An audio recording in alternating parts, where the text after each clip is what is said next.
Hello, thank you for joining me. Today's video we're going to be talking about the Disney difference when it comes to Disney Cruise Line. Disney Cruise Line's constantly winning all sorts of awards and industry bests and all of that. So what is it that makes Disney different, and is that difference worth it? I'm Christina. I'm a traveler, a planner, and most importantly, a mom. I'm sharing my best tips to make traveling as a family a little less stressful.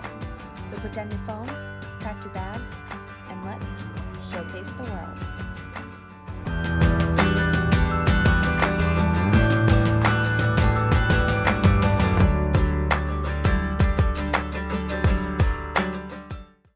So like I said in my intro, Disney is always winning all sorts of industry best awards from both the industry and consumers. So they are definitely doing something right. And so I want to talk a little bit about the Disney difference. What makes Disney different than its competitors? It also makes Disney a little bit more expensive than its competitors in the same bracket. So is that what makes it different? Does that make it worth the cost difference as well? So for many of you, you may remember back to a time when Disney World was the epitome of customer service. You didn't associate Disney World with crowds and lines and heat. You associated Disney World with a quality of service that couldn't be found anywhere else.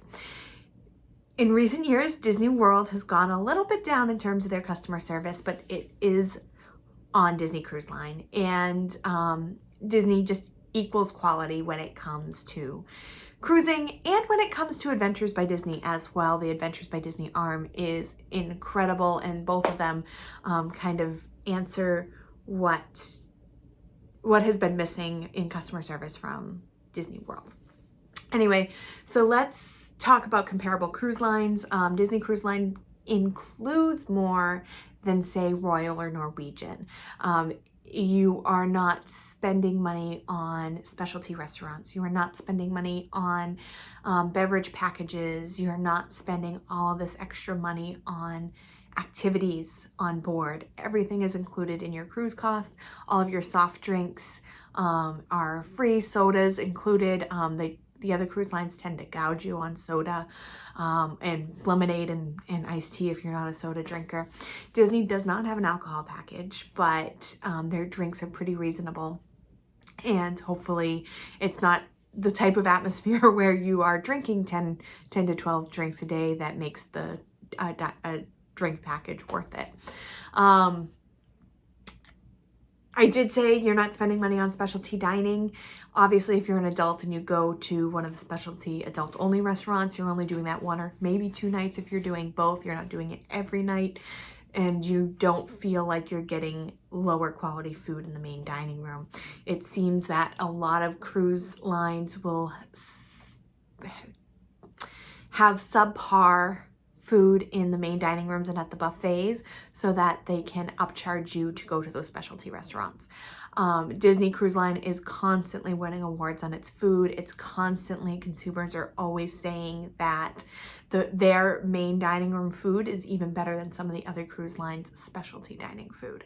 So there's a difference right there. They're including 24-hour room service. They're including snacks on board, all of the soft serve ice cream you're gonna get, the pizza at the pool deck, that's not free on all cruise lines. So it just includes a little bit more. So when you are pricing out the difference, it's important to include those things that you're gonna end up paying for on board. Even if the stateroom costs, Disney stateroom costs are more, you wanna add those other things, and you might find that the cruise, that stateroom was lower. Once you start adding all the other things you need to enjoy your cruise, it's gonna end up being more. Another thing that makes Disney different in terms of dining is the server team. Rotational dining is the, Disney Cruise Line is the only cruise line that does that. You rotate between their 3 main dining rooms. They're all exquisitely themed. They're all really fun themed menus, and your server team moves along with you. So that's a piece of the customer service that is just above and beyond, because your server gets to know you, your likes, your dislikes, and you know what? A lot of people go back on the same cruise and request the same server, and they remember you, and they remember your likes and dislikes, and have your Diet Coke at the table, your free Diet Coke at the table when you're ready to check in. So when you're ready to eat, check in, when you're ready to eat. So that server team just makes it incredible. I've seen server teams like sitting there cutting up kids' food because they wanted the adults to enjoy a meal where they didn't have to cut someone's food. If you are a busy parent like me, you know how nice it is to eat your food when it arrives and it's warm and not have to cut your kids' food and then eat your cold food. So just little things like that is just intangible, the value you're getting from that. Disney staterooms also are above and beyond. They're the largest standard staterooms in the industry. They also are made with families in mind. So they have those sleep surfaces that are made for children, and they have that separate, the curtain that separates the two areas so the adults can have their own little space and kids can have their own space. They have thought about the family getting ready for the day and created split bathrooms where you have the sink and the toilet on one side and the sink and a shower on the other. So if someone's showering, someone else doesn't have to wait to go to the bathroom. It's this little thing that just makes all of the difference on your cruise. Things that you don't even think about until you've gone on 2 cruises and you've noticed the difference. Their beds are insanely comfortable. They're more comfortable than some of the most luxurious hotels I've stayed in, to the point where you can buy the stuff, the mattress and the linen from your cruise. It's gonna cost you as much as a cruise, but you can buy them. They sleep 5. Some of the staterooms, obviously not the inside staterooms, but the deluxe family ocean view staterooms with veranda, they sleep 5 because they want to accommodate families, and no other cruise line does that. They don't have standard veranda staterooms that sleep 5. Yeah, you can get a suite, but you're not going to sleep 5 in one stateroom. Another small thing that they do in the staterooms, which you might not notice, but after going on a Viking cruise where they did not do this, I was tripping over my suitcase.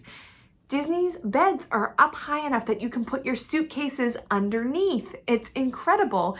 And you can unpack and put your suitcase underneath, and you just have all the space in your room. And unpacking is easy because they have so many places for you to put everything. So little thing, not tripping over my suitcase on a Disney cruise makes a difference. They also have a state-of-the-art theater for movies, and other cruise lines you can watch movies in the entertainment theater. You can watch them on deck. They don't have a movie theater that shows first run Disney movies. First run Disney movies, meaning you can go to the premiere of the newest Star Wars movie when it is premiering in the movie theaters, in the theaters, the night of the release of the big Star Wars movie. You can see it at sea. And Frozen 14 or whatever it might be, first run Disney movies at sea, because Disney is a movie studio, so they can do that. Even if another cruise line contracts with a movie studio to have their movies in a movie theater, it's not going to be first run.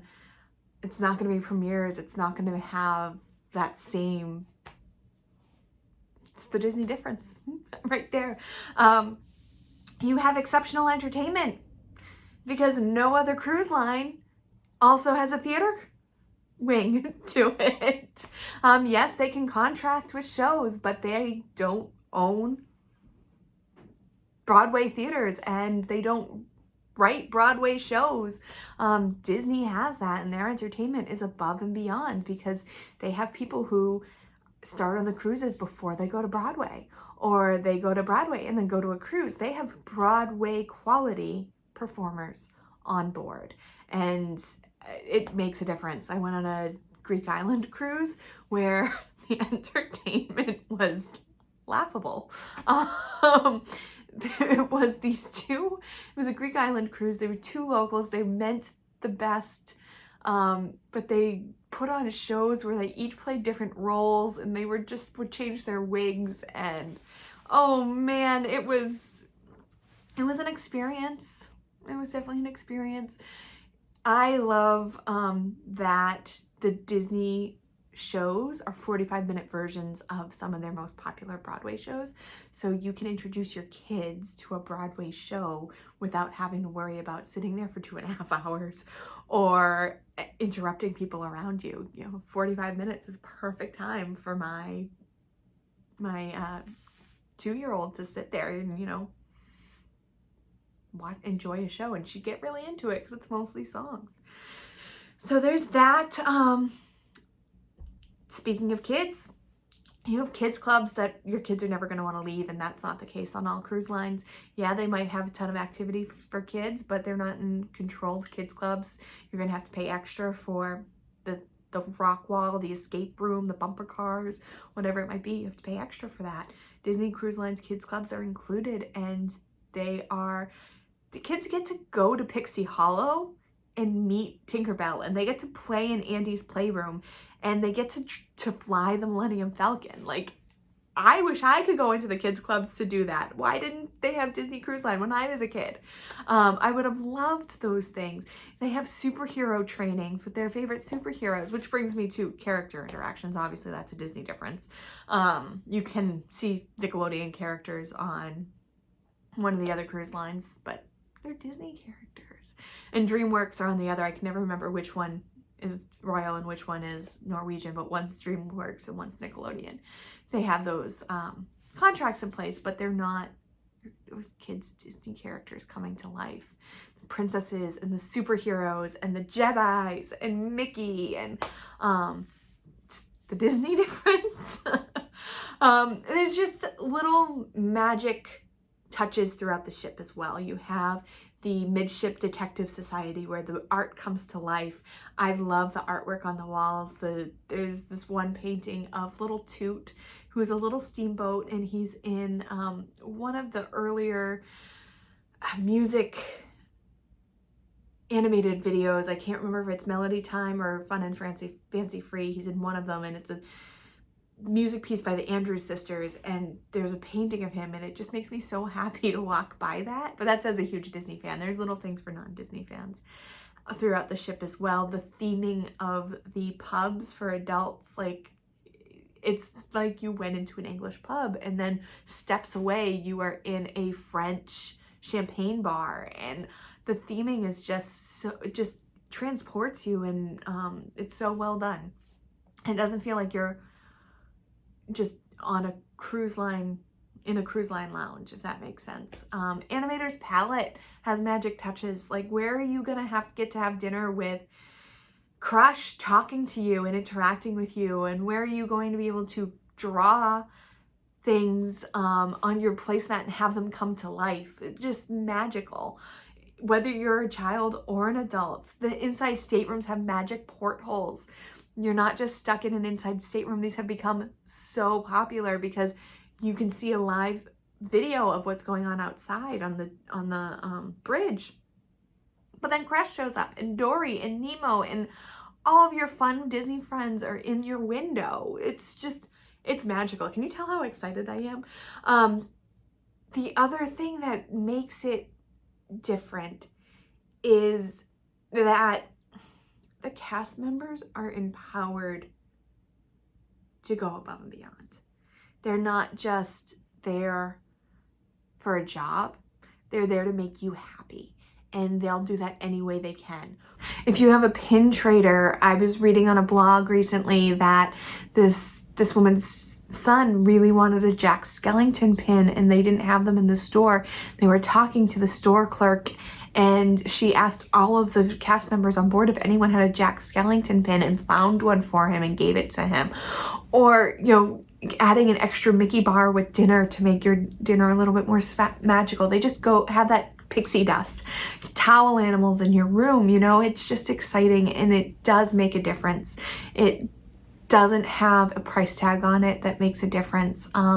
If you're traveling with disabilities or dietary restrictions, they include you. You don't feel like you don't feel like you're different. You don't feel like you're pain. You feel like you're included, and they want to do this for you.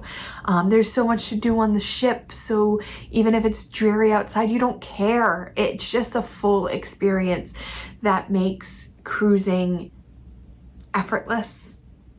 It makes it, cruising is already pretty effortless, but the Disney difference just makes it seem more so. I hope that kind of explained to you the intangibles of what makes Disney different in terms of cruise line. I hope that that inspired you to want to take your Disney cruise. If you need help planning your Disney cruise, please shoot me an email. I'm Christina@showcasetheworld.com.